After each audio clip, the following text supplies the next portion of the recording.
yeah, to Stephanie, and if I'm correct, she is coming to us from Atlanta. Yes, perfect.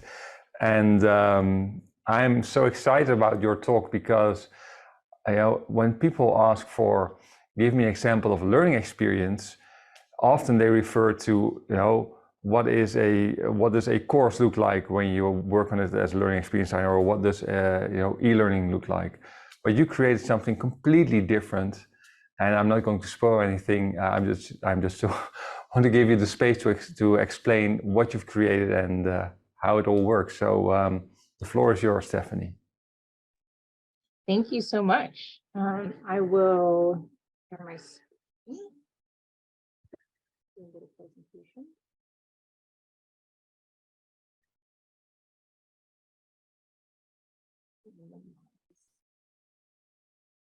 Everyone else.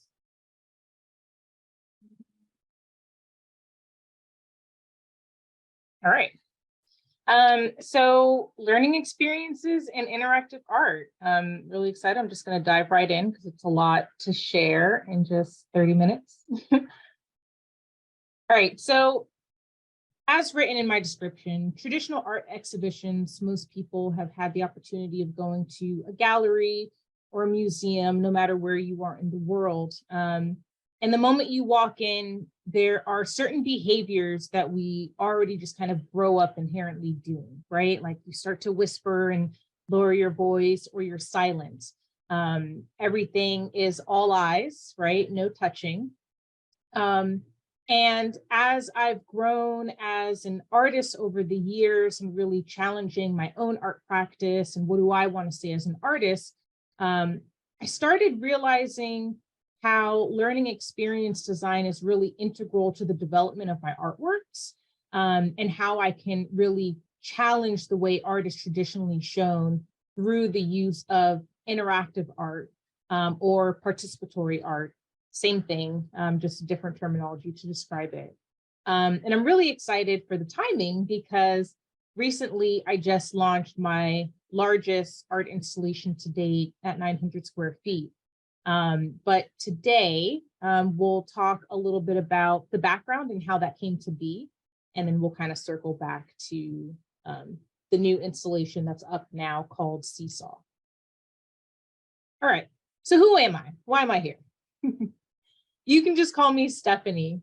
My full name is Stephanie Fleming, but in my art practice, you'll actually come across the name Stephanie Brown. So that's my maiden name, and I've just kept it and stuck with it for my art practice, but I promise you it's the same person. So Stephanie either way. I have a background in curriculum writing, art education, and art administration. And where those things are really important is these are my kind of introductions to education that really shape the way I ultimately create my work, but also was my introduction into the industry of learning and development before I even knew that that was an industry. My background is also in photography. So my undergraduate degree, I went to a university called Savannah College of Art and Design, and I got my bachelor's of fine art in photography. That's really my bones and how I see. Most of my work is photographic. And I went from doing photography to starting to move into, well, how can I challenge the way that I show my photography opposed to just a photograph in a frame and that kind of thing. Or I was interested in introducing textiles or printing on alternative materials or changing the ways that it was presented. And all of those things got me thinking where, all right, well, maybe I'll go to graduate school and start to explore some of these things and really pinpoint and understand what am I trying to say as an artist in the world. So I ended up getting my master's in interdisciplinary art at the University of Michigan. So graduate school is an important pivot for me because that's where I started to shift and change how I really regard the viewer. For me, people who see my art, I don't see them as viewers, but I actually see them as participants. Every piece that I create, whether it's a photograph or it's an installation, The moment you put eyes on it, I actually see that as an exchange, right? I identify that experience where, whether you see yourself as a learner, but it's a participant, right? So there's an exchange that's happening for what I put forward and the way that you engage and regard it. So in short, and I won't go too deep because we've got a lot to talk about, but I do share my website link at the end. My work is largely about decoding the ways in which we construct our identities in a world full of conscious and subconscious bias. So a lot of my work results in around colorism, looking at discrimination, white supremacy, racism, you name it, but all encompassing looking at anti-Blackness and the ways in which we cultivate and shape who we are. And that's really important because most people don't even realize that they need the empowerment to decide who they are. We are constructing our realities and our identities on a daily basis by the things that we consume, the places that we live, the people that we're raised by, the people who we experience our everyday with and hang out with. And I really seek to utilize my artwork to empower people to unlearn and challenge societal norms that normally put them in a box. All right, so I shared a couple samples of my work just to give you some context of kind of where I've been and where we are now. So here on the left is a recent exhibit I did. This was actually a photography exhibition in 2022 here in Atlanta. And these two works are on the left that you see here. These are actually black and white photographs printed on reversible sequins. And in this gallery that was, your kind of typical white box gallery where you definitely don't touch anything. It was a big deal to have work here that you were actually intended to touch. And here I'm having this confronting moment for people to, they can take their hand and rub across the print and it'll actually turn black. You can see the edges of the print. I forgot I have a mouse, I can show you. So the edges of the print here that are black, that's the other side of the sequence. So the image is printed on the silver side of the sequence, and then the other side is just a solid black. And in this way, you're able to reveal or conceal the figure. And there's a lot more to this work as well in regards to just these Black female bodies, potentially being invisible while visible at the same time. And then on the right here is an installation view from a 2018 installation that I did called Mulatto. And it's where I created my own tanning lotion. It was a complete satire piece with complementary marketing photography and things like that. And then here's a couple other samples. The left is a piece called Launder from 2018. In this piece, I had about 50 soaps custom made. And they were all custom made to Rihanna's Savage X Fenty beauty line when she first launched.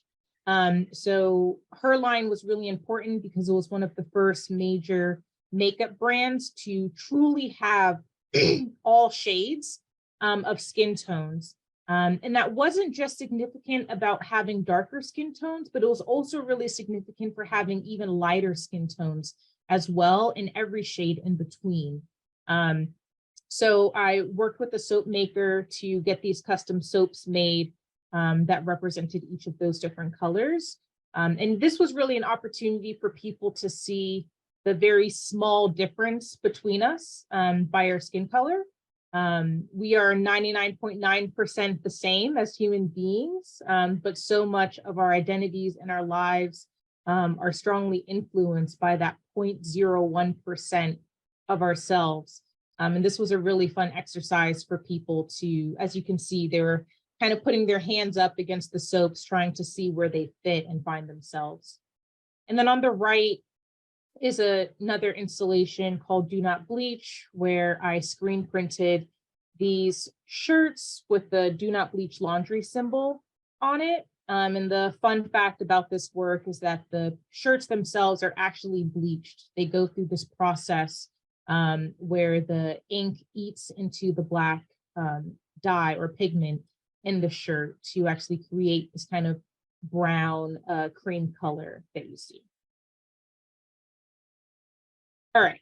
So this is probably one of my favorite quotes from myself, but I always say that learning experience design chose me.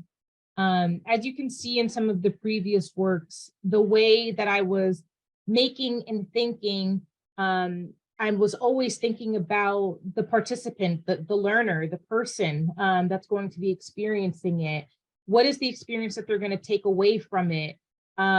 What's the point of me making the work? What's the point of them having the experience? Where am I trying to go with the work? What mindset am I hoping to put them in? Or what information am I looking to impart or share? I've been looking at my art as a learning experience or as something. Before I even knew that phrase, I was saying that I want people to learn when they engage with my work. I want them to, and if they don't learn something new, I want them to feel challenged where they might want to go do some research on themselves or dig into those topics or those themes some more. So I definitely feel like I came full circle when I was introduced to Niels and the learning experience design community by way of instructional design is how I found that. And for me, I really felt at home. And I felt that learning experience design truly chose me. So where are learning experiences in my art? My personal objective is to create human-centered experiential art installations that leave a profound impact on the viewer or participant. And what do I mean by profound? I mean something that you will remember, something that makes you think or reflect, really ruminate, something that provokes friction and challenges or affirms. I actually really lean into the edge in some of my works. I think that when a person is even a little bit uncomfortable, you're more likely to remember that experience and you're more likely to actually do something with that experience. And through the different installations that I've been doing over the years, that has worked out for me so far, time and time again.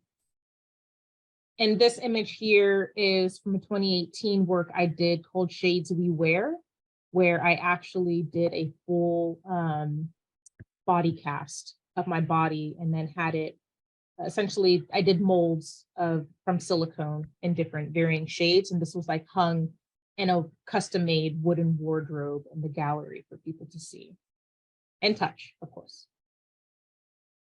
All right. So I wanted to just bring up these two learning theories of focus because they influence my work a great deal. So I had mentioned before that when I went to graduate school, that was really my time and opportunity to explore beyond photography. I got into installation art and interdisciplinary art. But I also had the opportunity to take courses in other schools. So I took this class in the School of Education called How Do We Learn? And these two learning theories that we learned about in that course stood out the most to me. Behaviorism in particular, because similar to what I described before, what do you do when you go to a museum or a gallery? Nobody has to tell you to lower your voice or to be quiet or not to touch. These are behaviors that we viewed growing up or in the media that we've already adopted. And I'm very interested in how I can challenge existing behaviors to put you in a new environment. And then constructivism is really important because I'm a big believer in a lot of parts of this, right? So every experience that you go into, it's building on top of a previous experience you had before. This image that I have here on the side with the soaps, the same way people were putting their hands up to it, people were also smelling it to try and see if it was real. Like, is this food? Is it soap? Like, what is this thing? The same way that we might do at a perfume counter. So I'm always very interested in how people as they're really trying to learn or understand, they're always trying to compare it to a previous experience that they've had. All right, so I'm going to dive right into the making of Seesaw. Just checking my time here, doing okay. All right, so Seesaw. A little background on Seesaw. Seesaw is the name of the piece. I first sketched the idea of this installation maybe 4 years ago. And last year, there's a gallery here in Atlanta called the Science Gallery, which is actually a part of an international chain of galleries. So they're in Belgium, they're in Australia, they're in England, lots of places. You can look them up. It's called the Science Gallery. And they're all about merging science and art together. They don't identify as a museum. They're truly a gallery. And they do exhibitions around major themes. So they had a theme or a call for art for a theme called Justice, where they were looking at all of the different ways and permeations of justice, how it manifests, how justice should look, can look, historically, contemporary, you name it. And I had this idea of creating an actual seesaw where people could weigh parts of their identity. And when I saw this call for art for justice, I knew that this was the opportunity for me to submit this work and bring it to life. So the short of the story is that my art piece was selected and was funded so that I could actually bring my little drawing to life. So the learning objective here for Seesaw was for people to physically bear witness to the impact that identity has in relationship to how justice in America is presented and perceived.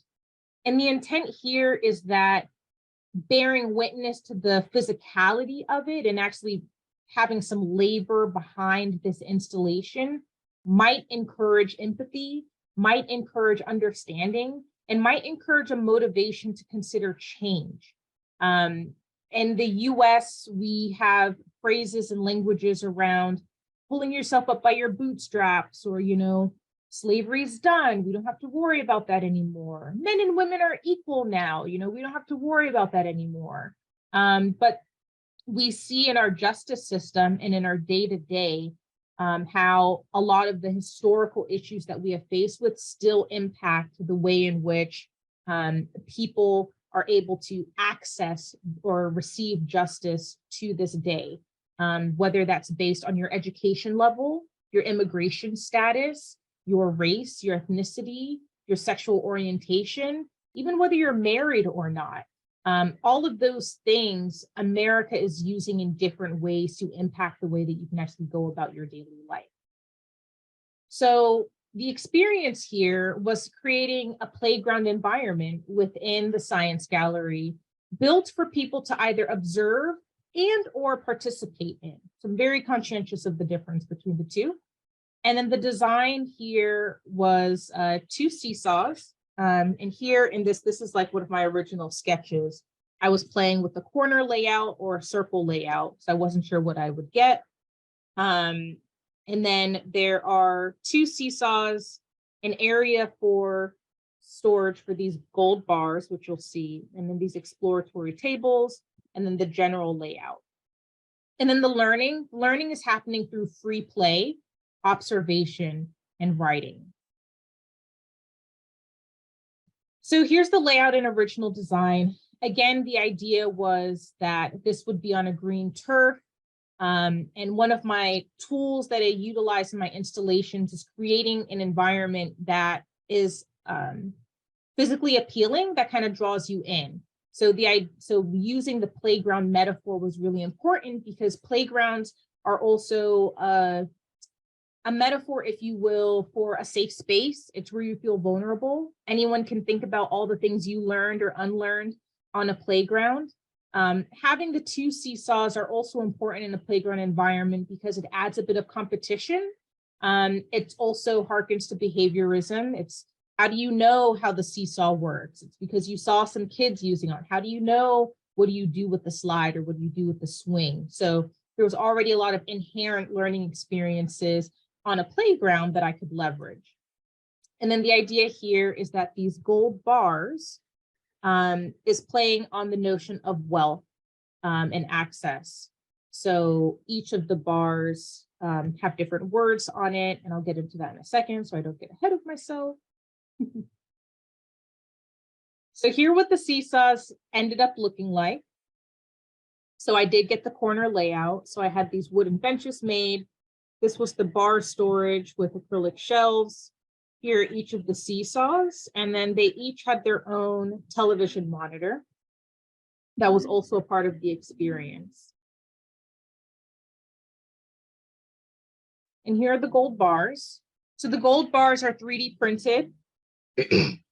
And each of the bars have terms on them that someone may use to identify themselves by. So like I said, I had words regarding immigration status, education level, sexual orientation, gender. You'll even see houseless here. So whether you're a homeowner or not impacts the way you perceive justice in America. Your marital status actually impacts the way you perceive justice. The US favors the married couple. So technically your taxes get a little easier once you're married opposed to being a single person. Why that's fair, I don't know. And you'll see here, this woman in this image on the left, she's kind of weighing the two.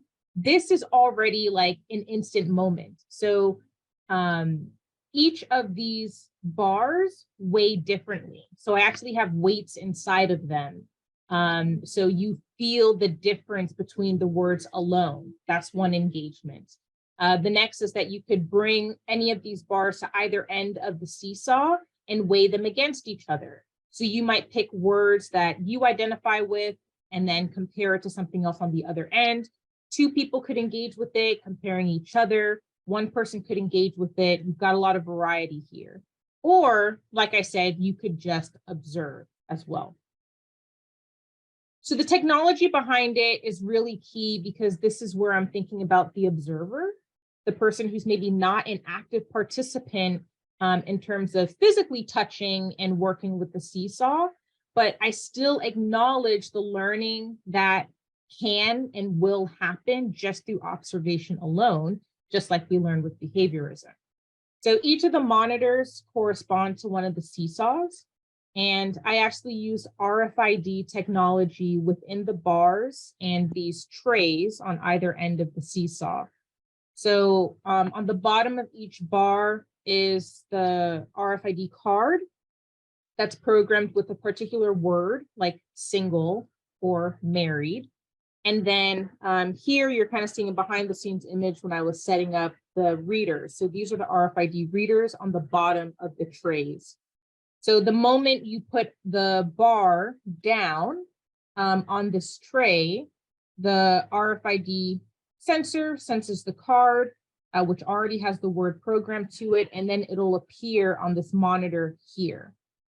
The intention here was that if you're a participant, like this kid is right here, you can see it, but also if you're just an observer, you can see what words are being compared in this particular instance of the use of the seesaw. Now, I also had exploratory tables is what I call them. And they're these kind of arched black tables, black laminate tables. And this is really important because I needed an opportunity for people to discharge energy, if you will. I identified that in the design and making of this experience, it might not be positive for everyone. It might be frustrating. It might be enraging. It might trigger some unhappy memories. But at the same time, I wanted to give people an opportunity to channel that into a way that they felt productive, a productive use of that energy. Didn't want them to leave the experience angry, or, kind of when you watch a documentary or you read a book that really challenges your thought and way of thinking, that can be really hard. So I created two opportunities in particular. One was this reflection table, and you are seeing some examples of people's responses. So they had questions like, what have you achieved despite the odds? You know, you might be weighing yourself or picking up different bars that you relate with and feel like, man, why are those so heavy? Or man, why are these so light? And that can also, you know, be upsetting. But utilizing this reflection area is, what have you achieved despite that? America might have put these things against your odds, or you might be experiencing justice in this particular way, but what have you done despite that? What degree did you get? What business did you start? What family did you have? You came to this country, perhaps, you know, as an immigrant. What have you achieved, you know, despite the challenges and obstacles that this country put in your way? And then some other questions I also added to ground people to the experience here in Atlanta is, what should justice look like in Metro Atlanta? And then I have a more poetic piece here called Dear Lady Justice. So these were all fill in the blank opportunities for people to leave their thoughts for other people to see and read. And then the other exploratory table was a create your own. So I have about 30 bars in this experience, which people have to share from, and that's intentional. So there's no duplicates of any of the bars, but this was an opportunity for people to feel like they can add to the experience. I don't have all the words that there is for that you might use to identify with. So this was an opportunity for people to take some markers and, you know, color their own box, add their own word. They have the choice of taking it with them or leaving it for others to find as well. And I have found in a lot of my interactive installations is any moment or opportunity where I can leave for people to insert themselves into the work just adds to their experience even more. It's another layer and level where they really feel ownership, you know, with the work of art. And again, that goes back to my idea of that I see all of these learners as participants. We're co-authoring this experience together. It's almost very limited instructive play, but very fascinating to learn how other people learn through play and discovery as a main tool. All right, I did it within 30 minutes. Here's a link to my website. It'll also be shared, I think, elsewhere too. And I'll be in Slack and I'll be in the meetup immediately after this, and happy to take your questions now or after, or your comments, and looking forward to seeing everything you all put in the chat since I can't see it while I'm sharing. So I'll stop sharing it. Thank you.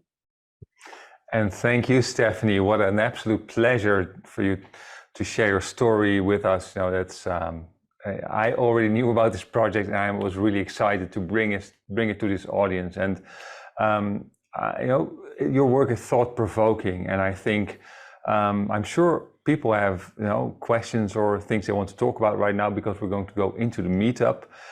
We will stop the recording in a moment so everyone can speak freely. And yeah, so thank you so much, Stephanie. Do stay here. We're going to continue straight with the meetup.